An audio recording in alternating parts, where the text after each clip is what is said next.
Okay, so this is a history timeline of bilingual education. So where it begins is Brown versus Board of Education back in 1954. So this was not only the first major move um, with education in general, but then it was also the first major educational policy that we had. So this is a time to where it was brought to light and finally realized and destroyed that students should be segregated based on color.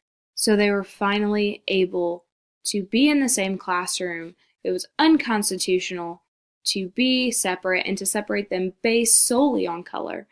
And this is where it began. This is where it finally began that equality was emerging for education. We still had a long way to go, but it was beginning here.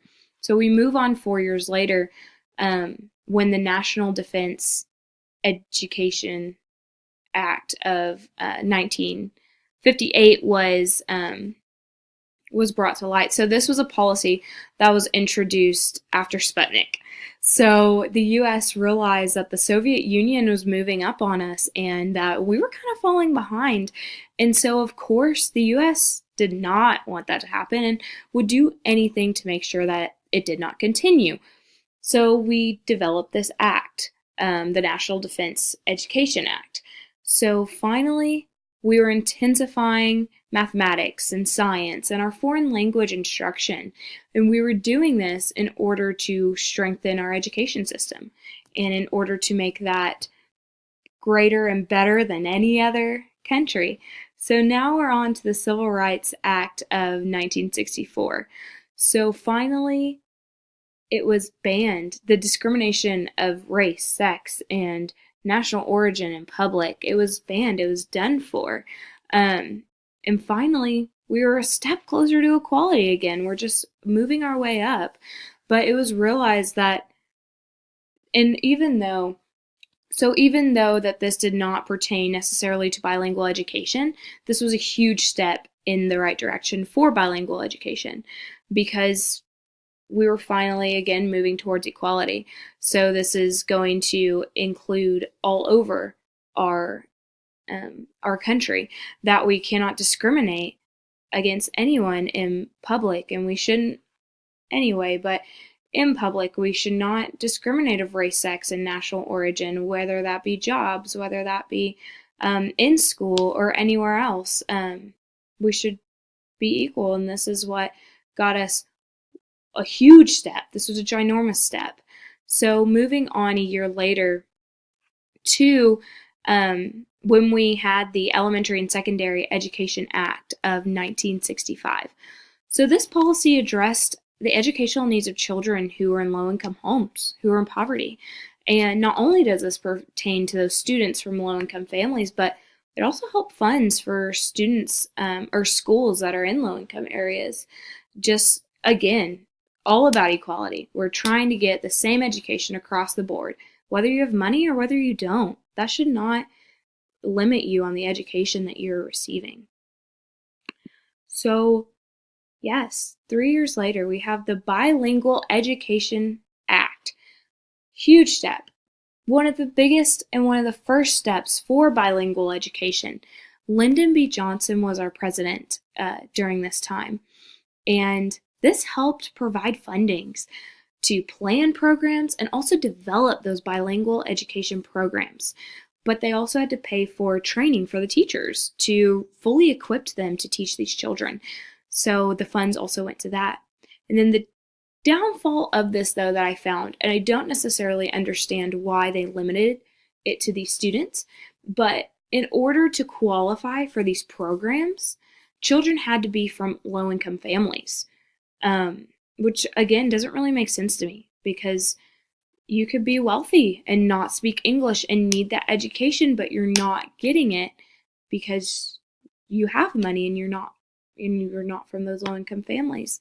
But this policy was mainly created because of the growing number of non-English speakers that were coming into the U.S. And it was really, there was a need for this. There was a huge, huge need for these bilingual programs. And finally, the US realized that, and Lyndon B. Johnson realized that, and it was passed that we were going to have these programs. So then we have the Lau versus Nichols trial. So this was in 1974, so we have quite a big leap, about 6 years. But Kenny Lau became aware that there was this student who was doing poorly in school, and it wasn't because they weren't intelligent. It was not because they didn't want to learn.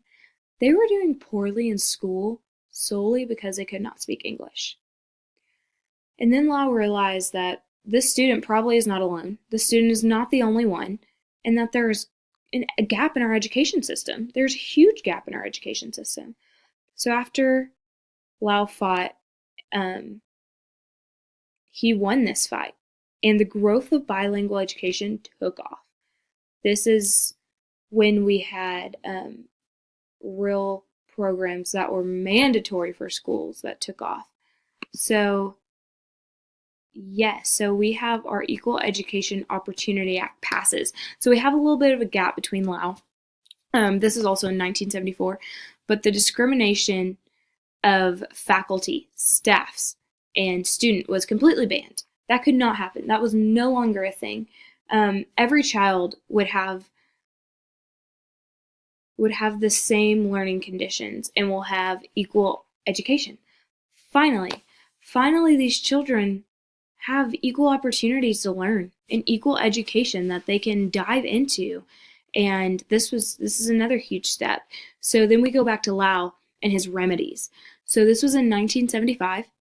And these remedies allowed guidelines that were made to identify children who had limited English skills.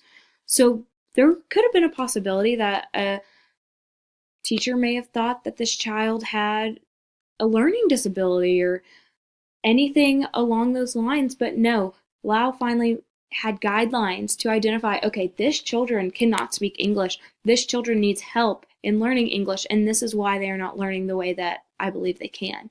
But they also had what type of instructional treatments are appropriate, what's going to work the best for these children, when they're going to be ready to dive into a mainstream classroom, when is that going to be appropriate, and when will they be ready? And then what should the teachers know how to do? What should they be learning? How qualified? What should the teachers, what should they specialize in, and what should they know? And also the goals of these students are also included in these remedies. So how should these children progress? And then this is when the districts that refuse these remedies, they would lose their federal funding. So this was so strongly believed in our country that they're like, you're going to have this, and you have to have this, or your federal fundings are going to be taken from you.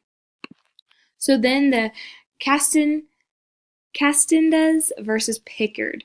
This was in 1981. So again, we're a little further down the timeline, but this really focused on English language learners and their equal treatment, that they could go to school and they would not be bullied. They would not be called unintelligent for not being able to speak English, but they would be treated completely equally. And then they also focused on the ELLs to have support throughout school. They need to have this additional support. And this all really originated and focused around that there was no assistance to children to help with language barriers because of these lack of bilingual programs. We have just some different customs. We have these idioms in English, in the English language, that sometimes people who come to our country or just didn't grow up around English, it's hard for them to grasp because we have different meanings for so many different things, and so they need that assistance. And then we have the Bilingual Education Act of 1984. So it was revised. Of course, we had already had this, and so this helped. So that instruction is provided in English and second language. So we don't want these English language the emergence. We don't want them to completely lose their language. It is believed so strongly that bilinguals are such an asset to our country, and I truly believe that. And so we don't want them to throw away their language and just focus on ours. We want them to keep their culture and keep their language, but also learn ours. And then parents are more involved now, and they have instruction now on to how to help their children in education. How can they further their English learning? And maybe the parents can also learn. But what a difference we had made from Brown versus Board of Education all the way to 1984 when we had this Bilingual Education Act, and we're finally and truly making our education systems equal for these bilingual learners.